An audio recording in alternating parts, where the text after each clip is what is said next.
তুমি এই ভিডিওটা দেখতেছো, তার মানে তুমি পড়াশোনা নিয়ে সিরিয়াস। অলরেডি রোজার সময়ে তুমি কীভাবে পড়াশোনা করবা এই রিলেটেড অনেকগুলো ভিডিও তুমি হয়তো দেখে ফেলেছো, বাট কোনোটাই পছন্দ হয় নাই। না হওয়াটাই স্বাভাবিক, কারণ সারা রাত জেগে পড়া যেমন সম্ভব না, তেমনি না ঘুমিয়ে সারা সকাল জেগেও থাকা সম্ভব না। সো আমি তোমাকে একটা সুন্দর রুটিন দিব, যেখানে তুমি 7 ঘন্টার উপরে ঘুমাতে পারবা, 8 ঘন্টার বেশি পড়াশোনা করতে পারবা, তুমি 20 রাকাত করে তারাবি নামাজ পড়তে পারবা, অ্যান্ড এভরিথিং খুব সুন্দর করে গোছানো আছে এই রুটিনটাতে। তাই ভিডিওটা সেভ করে রাখো এবং তোমার ফ্রেন্ডের সাথে শেয়ার করে ফেলো। চলো আমরা শুরু করি। রুটিন তৈরি করার আগে আমাদের কয়েকটা ফ্যাক্টর খুব ভালোভাবে মাথায় রাখতে হবে। কি কি? সারাদিন রোজা রাখার পরে আমাদের কিন্তু সারা রাত জেগে থাকা খুব একটা যুক্তিযুক্ত না, বা এটা খুব একটা ইফেক্টিভ না।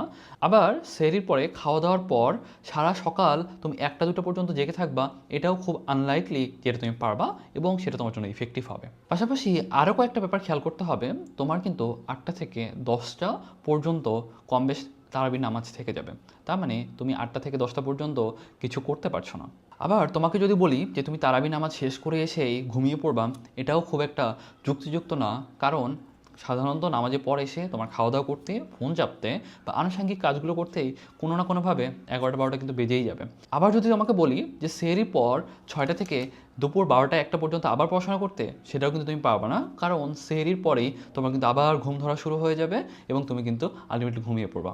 সো আমাদের জন্য মেইন টার্গেটটা হচ্ছে যে ঘুমগুলোকে মেনটেন করে আমাদের পড়ার টাইমগুলোকে বের করে আনা, যাতে তোমার জন্য বেস্ট একটা টাইম অ্যালটমেন্ট থাকে, যে জায়গাটা থেকে তুমি ইউজ করতে পারো, ইউটিলাইজ করতে পারো। তাহলে আমরা ঘুমের জায়গা রাখবো মেইনলি রাত 12:30 থেকে 4:30 পর্যন্ত, আবার সেহরির পর তোমার 5:30 থেকে 8টা পর্যন্ত। তাহলে দেখবা তোমার 12:30 থেকে 4:30 পর্যন্ত তোমার 4 ঘন্টা ঘুম হয়ে যাচ্ছে। আবার সেহরির পরে 5:30 থেকে 8টা পর্যন্ত তোমার কিন্তু আরও 2.5 ঘন্টা ঘুম হয়ে যাচ্ছে। কম বেশ 6.5 ঘন্টা কিন্তু তুমি ঘুমিয়েই ফেলেছো। 8টার দিকে ঘুম থেকে ওঠার পর খুব ভালোভাবেই 1টা পর্যন্ত একটানা কিন্তু পড়াই সম্ভব। তাহলে মোটামুটি 5 ঘন্টা কিন্তু তোমার পড়া হয়েই গেছে। 1টা থেকে 2টা পর্যন্ত এই সময়টা তোমার হবে রেস্ট টাইম। তারপর 2টা থেকে 3টা পর্যন্ত তুমি চাইলে একটা শর্ট ন্যাপ নিতে পারো, এবং 3টা থেকে 5টা পর্যন্ত খুব ভালোভাবে একটানা কিন্তু 2 ঘন্টা পড়াই যায়। কেননা আমাদের আসরের নামাজ অলমোস্ট প্রত্যেকটা জায়গায় 4:45 থেকে 5টার মাঝে। যদি 5টার দিকেও হয়ে থাকে, তুমি একটানা কিন্তু 2 ঘন্টা খুব ভালোভাবেই পড়তে পারবা। অতএব তোমার পড়ার সময় কিন্তু অলরেডি 7 ঘন্টা হয়েই গেছে। তারপর 5টা থেকে 6টা বা ইফতারের যে সময়টা, যেটা সেই সময়টা তুমি নামাজ বা আনুষঙ্গিক ফ্যামিলিতে হেল্প করা বা অন্যান্য কাজে কিন্তু তুমি ইউজ করতে পারতেছো। এরপর ইফতার নামাজ সব কিছু শেষ করতে করতে কিন্তু আমাদের 6:30 কম বেশ বেজেই যায়। তারপর আমাদের কিন্তু নামাজ থাকে অলমোস্ট 8টার পর থেকে 10টা পর্যন্ত। সেক্ষেত্রে তুমি কিন্তু 6:30 থেকে 8টা পর্যন্ত বা 7:45 পর্যন্ত একটা টাইম পাচ্ছ। যদিও এই সময়টাতে পড়া খুবই খুবই টাফ, কারণ ইফতারের পরে আমাদের বডি কিন্তু ছেড়ে দেয়, খুব একটা পড়তে ভালো লাগে না। তখন কিন্তু তুমি চাইলে একটু রেস্ট নিতে পারো, অথবা তুমি যদি একটু এনার্জেটিক ফিল করো, তুমি চাইলে কিন্তু পড়তেও পারো।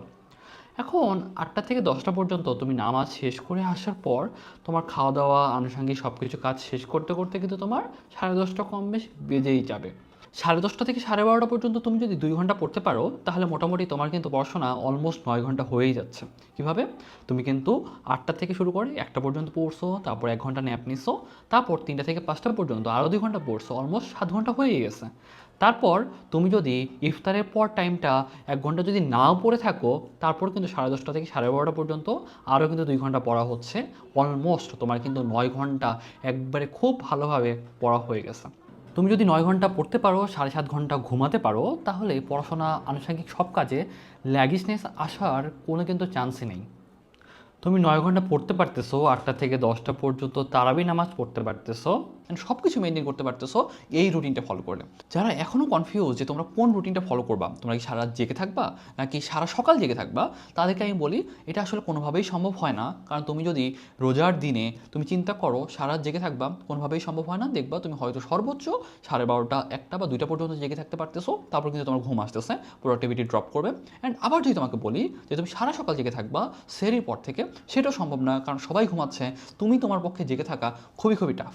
তার মানে তোমার জন্য বেস্ট হবে তুমি যদি এদিকে 4 ঘন্টা ঘুমাতে পারো এবং তুমি নামাজে পরে আরও 2 ঘন্টা করে ঘুমাতে পারো, তাহলে তোমার মোটামুটি 6 ঘন্টা 6.5 ঘন্টা ঘুম হচ্ছে। তারপর কিন্তু তুমি একটা ফ্রেশ মাইন্ড নিয়ে পড়তে পারবা, যেখানে তোমার কিন্তু প্রোডাক্টিভিটি ড্রপ হওয়ার কোনো সম্ভাবনাই নেই, অ্যাটেনশন ড্রপ হওয়ার কোনো সম্ভাবনাই নেই। সো যারা এখনও কনফিউজ যে কোনটা ফলো করবা, আমি তোমাদের বলি আমার উপর ভরসা রাখো, এই রুটিনটা তোমরা নির্দ্বিধায় ফলো করো, দেখবা তোমাদের পড়াশোনা, তোমাদের এই রোজার সময়টা, নামাজ কালাম সব কিছু খুব ভালোভাবে মেনটেন হয়ে যাবে। তাই আর দেরি কেন, তোমরা জাস্ট এই রুটিনটা সুন্দর করে ফলো করা শুরু করে দাও, অ্যান্ড তোমাদের এই রোজার মাসটা নামাজ কালাম সব কিছু, পড়াশোনা অ্যান্ড এভরিথিং তোমরা আশা করি খুব ভালোভাবে মেনটেন করতে পারবা। সো থ্যাংক ইউ, আসসালামু আলাইকুম।